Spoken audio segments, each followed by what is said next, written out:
حضرت ابو بکر صدیق رضی اللہ تعالیٰ عنہ نے خلیفۃ الرسول اللہ صلی اللہ علیہ وسلم بنتے ہی مسجد نبی میں اپنا پہلا تاریخی خطبہ دیا۔ آپ نے اللہ تعالیٰ کی حمد و ثنا کے بعد فرمایا کہ اے لوگو، مجھے تم پر امیر مقرر کیا گیا ہے۔ میں تم میں سب سے بہتر نہیں ہوں۔ اگر میں اچھا کام کروں تو میری مدد کرو، اگر میں غلط راستے پر چلوں تو تم مجھے سیدھا کر دو اور میری اصلاح کرو۔ سچائی ایک عظیم امانت ہے اور جھوٹ ایک سخت خیانت ہے۔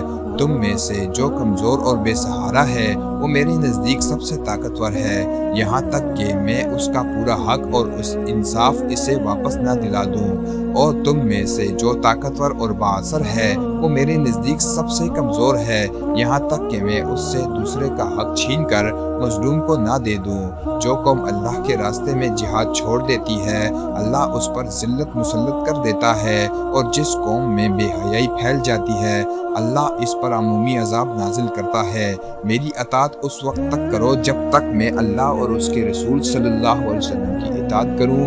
اگر میں اللہ اور اس کے رسول صلی اللہ علیہ وسلم کی نافرمانی کروں تو تم پر میری اطاعت واجب نہیں۔ اس خطبے نے اسلامی ریاست میں عدل و انصاف کی مضبوط بنیاد رکھی۔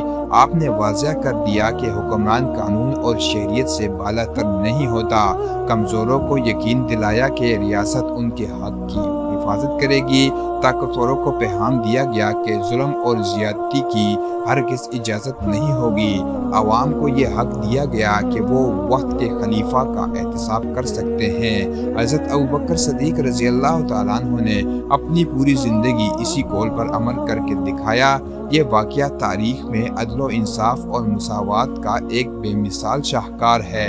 اس واقعہ کا خلاصہ یہ ہے کہ حضرت ابوبکر صدیق رضی اللہ تعالیٰ عنہ نے حکومت سنبھالتے ہی یہ اصول طے کر دیا کہ اسلام میں کوئی طاقتور قانون سے اوپر نہیں اور کوئی کمزور بے سہارا نہیں۔